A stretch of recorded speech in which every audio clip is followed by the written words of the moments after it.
Dry your tears, gorgeous. I have returned.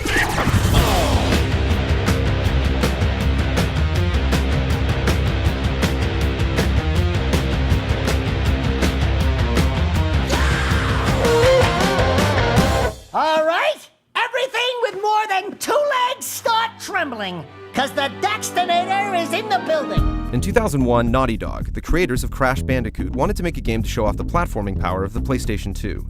This inspiration gave birth to Jak and Daxter, the Precursor Legacy, one of the first 3D free-roaming platformers. The game introduced gamers to the strong and silent Jak, and Daxter, his wisecracking best friend. Where did they go? Why did they build this crud? Voiced by Max Casella, also known as Benny from The Sopranos, and Vinny from Doogie Howser MD. What? At the start of the game, Daxter fell into a pool of dark ego and was transformed into an ottsel, a small animal that's a cross between an otter and a weasel. From there, Jak and Daxter set out to save the world from this dark eco, discover the secrets of the great precursors, and return Daxter to his human form. Okay. I'm fine. The Precursor Legacy was a huge success. Fans and critics loved everything about it. It looked fantastic, it was original and funny, but above all else, it was a blast to play. The amusing thing about Daxter was that he offered little when it came to gameplay. Let me handle this, Jak. Watch my finesse and style. Compared to the other buddy platformers like Ratchet & Clank and Banjo-Kazooie, Daxter just held on tight while Jak did all the jumping and fighting. But even though he didn't deliver much in the combat department, he did provide the game's necessary comic relief. Woo!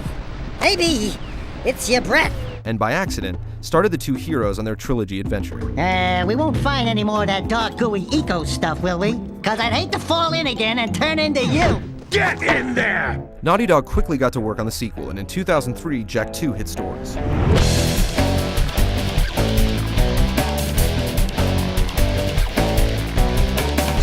After stepping through a rift gate at the end of the Precursor Legacy, Jak and Daxter ended up in a place called Haven City, which they later discovered to be the future. Jak was immediately captured and thrown into prison. After 2 years of being a test subject, Daxter finally freed Jak, Hey, buddy, you seen any heroes around here? and the dynamic duo set out to overthrow Baron Praxis, Haven's own evil tyrant. I'd like to give him a touching moment. Jak II surprised a lot of people, as the series had definitely grown up. Remind me not to piss you off. Jokes were more suggestive, and there was a lot more action. Naughty Dog also created an open-world environment with RPG-style elements. Jak could battle random thugs or hijack any vehicle, all of which resulted in being chased by the Crimson Guards. Jak also spoke for the first time in Jak II. I'm gonna kill Praxis! While Daxter remained the wisecracking sidekick and even mocked Jak about his newfound voice. Sorry, he's new to the whole conversation thing. Overall, Jak II really upped the ante for platforming games, and it solidified Jak and Daxter's place near the top of the genre.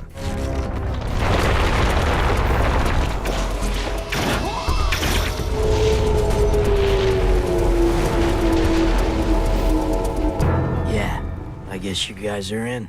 Just over a year after the release of Jak II, Naughty Dog released Jak III as the last game in the series. Ooh, great. Thanks for the pep talk. As the final chapter opened, Jak and Daxter were left for dead in the desert outside of Haven City for crimes they didn't commit. With nowhere to turn, they proved themselves worthy to the desert people.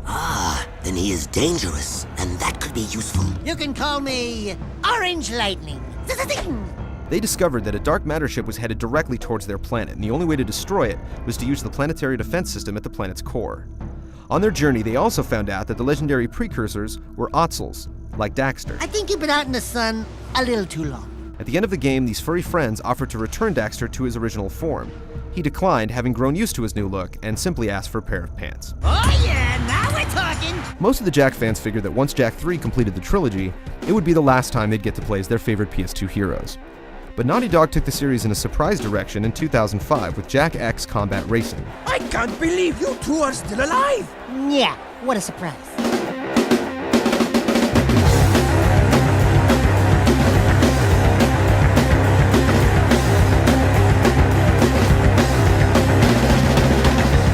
A lot of the gameplay in the groundbreaking trilogy involved fast vehicles loaded with weapons, so the transition from adventure platformer to action racer was an easy one.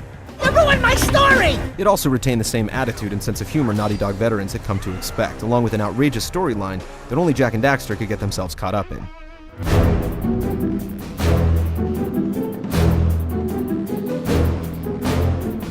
In 2006, some of the founders of Naughty Dog created Ready at Dawn Studios, and they've been working on moving their popular franchise to the PSP. Tell us the one about how you can knock guards silly with a single blow. What, I can? Oh yeah.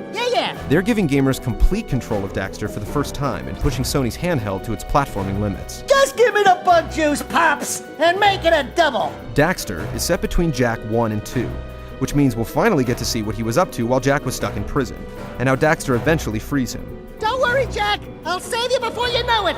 As a little guy in a big city, Daxter is forced to seek employment. With no job experience, he has no choice but to become an exterminator. I'll hose down every creepy crawly that moves. As he digs through Haven's sewers and back alleys in search of a mysterious infestation of metal bugs, he has to prove he's not just a sidekick anymore, but a full-fledged action hero. Oh, I can handle the pressure, baby. Ah! Since Daxter is roughly 1/3 human size, he can go a lot of places Jak can't. He can climb up walls, swing a mighty fly swatter, and use his bug spray gun to float on air as well as attack. Dude! And in a rare glimpse into Daxter's subconscious, the game features dream sequences that play out some of his wild and pop culture referencing fantasies. Dude! Outside of the single player, the game also has minigames and unlockable content from Jak X Combat Racing that you can upload to your PS2. Dude! While the Jak series has come a long way since it ushered in the PS2 5 years ago, Daxter is a new addition to the series. Alive and kicking. Kicking butt, that is. It's simply an outstanding PSP game. It brings back old-school platforming and everything fans love about the franchise. Solid level design, lots of vehicles, and of course, Daxter's big mouth. Suddenly, they came at me from the left. So I moved to the right with a chop and a kick and a...